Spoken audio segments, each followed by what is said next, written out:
Hello everyone, this is Prachi and you're watching efutureinside.com, जिथे आपण शिकतो इंग्लिश आपल्या मातृभाषेतून. आजकाल साधारण सगळेच पालक आपल्या मुलांना इंग्लिश मीडियममध्ये शिकवतात. तेव्हा मुलं LKG UKG मध्ये गेल्यावर त्यांना फोनिक्स शिकवले जातात. तर बऱ्याच पालकांना माहिती नसतं हे फोनिक्स म्हणजे काय. तर फोनिक्स म्हणजे थोडक्यात ते अक्षर उच्चारताना होणारा साऊंड. हा एकदा मुलांना ओळखता आला की त्यांना रीडिंग करायला खूप सोपं जातं. म्हणून फॉरेन कंट्रीजमध्ये आणि आपल्या इथेही बऱ्याच स्कूलमध्ये मुलांना नुसतं ABCD शिकवत नाही, तर A ॲपल, B बॉल म्हणजे A चा साऊंड होतो ॲ आणि B चा साऊंड होतो ब असं शिकवलं जातं. आणि हे फोनिक्स साधारण LKG UKG मध्ये मुलांना समजायला हवी. CAT कॅट असं शिकवण्यापेक्षा कॅट असं शिकवलं तर मुलं स्पेलिंग तयार करायला लवकर शिकतात. माझ्या मुलीला शिकवतानाही मला हाच अनुभव आला. पण काही प्ले ग्रुप्समध्ये हे नीट शिकवलं जात नाही, त्यामुळे नंतर मुलांना वाचायला खूप जड जातं. तेव्हा तुमची मुलं जर साधारण या वयाची असतील तर हा व्हिडिओ पूर्ण पहा, कारण आज आपण पाहणार आहोत phonics sound of the letter A to Z. So let's get started. A is for apple. Apple. B is for ball. Ball. C is for cat.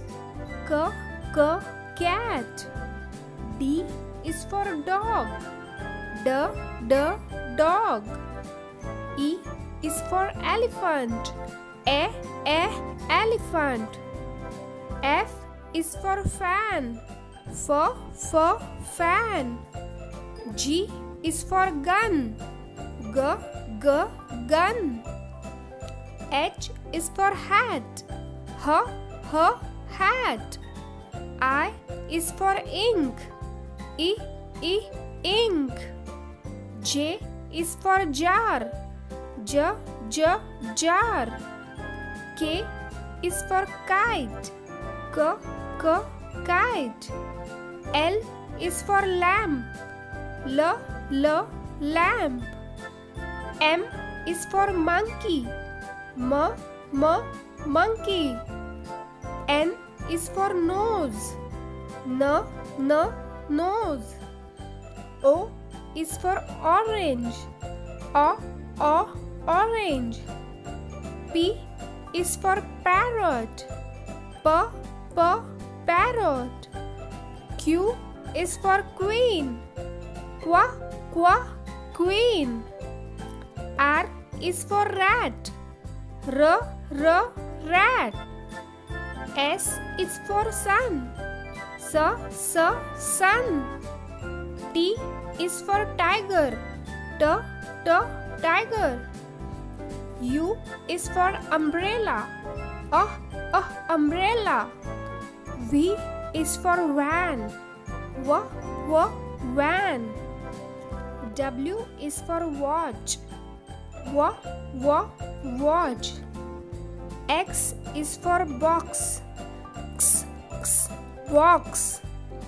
Y is for yellow. Yellow. Z is for zebra. Zebra. अशा पद्धतीने थोड्या rhythm मध्ये म्हणून तुम्ही सहज तुमच्या मुलांकडून phoenix पाठ करून घेऊ शकता. आणि एकदा हे फोनिक्स पक्के झाले की 2 लेटर ब्लेंड्स 3 लेटर ब्लेंड्स करून शब्द कसे वाचायला शिकवायचे हे पण आपण पाहणार आहोत. जर आजचा व्हिडिओ उपयोगी वाटला असेल तर लाईक करा. ज्यांनी अजून सबस्क्राईब केलं नाहीये त्यांनी सबस्क्राईब करा व बेल आयकॉन दाबा, म्हणजे पुढचे व्हिडिओ तुम्हाला लगेच मिळतील. चला तर भेटूया पुढच्या व्हिडिओमध्ये. Till then, bye bye. Keep practicing.